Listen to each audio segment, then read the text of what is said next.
মিলাদুন নবী পালন করা যাবে কিনা?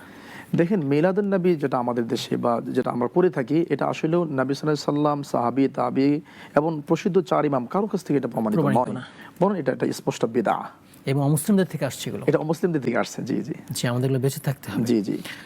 আর একটা যেটা হচ্ছে, আমরা যেটা বলছিলাম যে আজানের আগে অনেকে দেখি মসজিদে দরুদ পড়ে, বা যেটাই হোক, যে দরুদে পড়ো। আজানের আগে দরুদ আছে না, আজানের পরে দরুদ?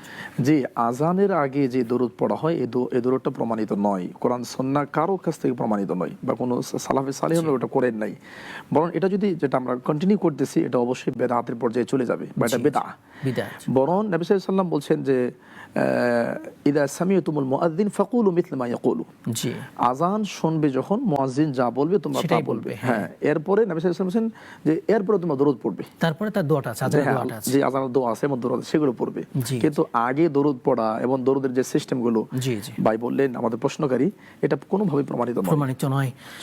আমরা শুধু দরুদ ইব্রাহিম পড়তে বলি নাই, আমরা বলেছি আরো কিছু হাদিস আছে, সেগুলো পড়তে পারি। সাল্লাল্লাহু আলাইহি ওয়াসাল্লাম এটা বলতে পারি, সাল্লাল্লাহু আলা নবিয়িনা মুহাম্মদ পড়া যাবে, এগুলো বলতে পারি। এবং আমরা বলেছি এটা আম রেখে দিয়েছি, তবে তাতে এমন কোনো শিরক বা কুফরি কোনো বাক্য সেখানে প্রবেশ না। ভালো বাক্য। হাসান, পরের প্রশ্ন আমরা যাব, নূরের তৈরি না মাটির তৈরি? বহু জবাব দিয়েছি। হ্যাঁ, নূরের তৈরি, এটি আমরা একটা সময় নিয়ে গুরুত্বের সাথে বলবো। আসলে দেখেন, যেহেতু আজকে আমাদের আকীদা বিষয়ে এটা আমার আলোচনায় এটা আসবে, জি জি, তারপরও প্রশ্ন করেছেন নূরের তৈরি না মাটির তৈরি। আসলে নবী সাল্লাল্লাহু আলাইহি সাল্লাম 100% তিনি মাটির তৈরি, আমাদের মতো মানুষ নূরের তৈরি কোনোভাবেই নয়।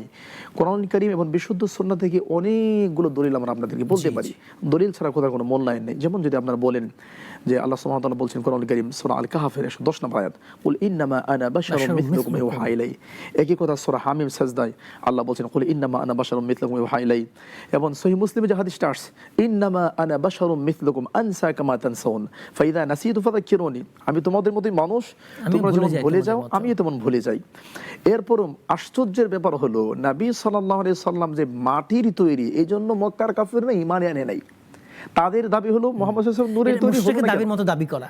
জি, তারা বলছে আবাআসাল্লাহু বাশারার রাসূলা, আল্লাহ কি আমাদের মতো মানুষকে পাঠাইতে পারলেন? জি। এবং সূরা মুমিনুন যেটা আল্লাহ বলছেন যে ওয়ালা ইন আতাআতুম বাশারাম মিথলাকুম ইন্নাকুম ইযাল লাখাসিরুন, মুহাম্মদ সাল্লাল্লাহু আলাইহি ওয়াসাল্লাম তোমাদের মতোই মানুষ, তোমরা যদি তাকে মেনে নাও তাহলে ক্ষতিগ্রস্ত হয়ে যাবে। তার মানে মক্কার কাফির মুশরিকরাও জানতো মুহাম্মদ সাল্লাল্লাহু আলাইহি ওয়াসাল্লাম মাটির তৈরি। তার মানে এখানে হচ্ছে মাটির তৈরি পার্থক্য জায়গাটা ইউহা ইলাই, ইউহা ইলাই, আমি ওটি মানে বলতে যাচ্ছি।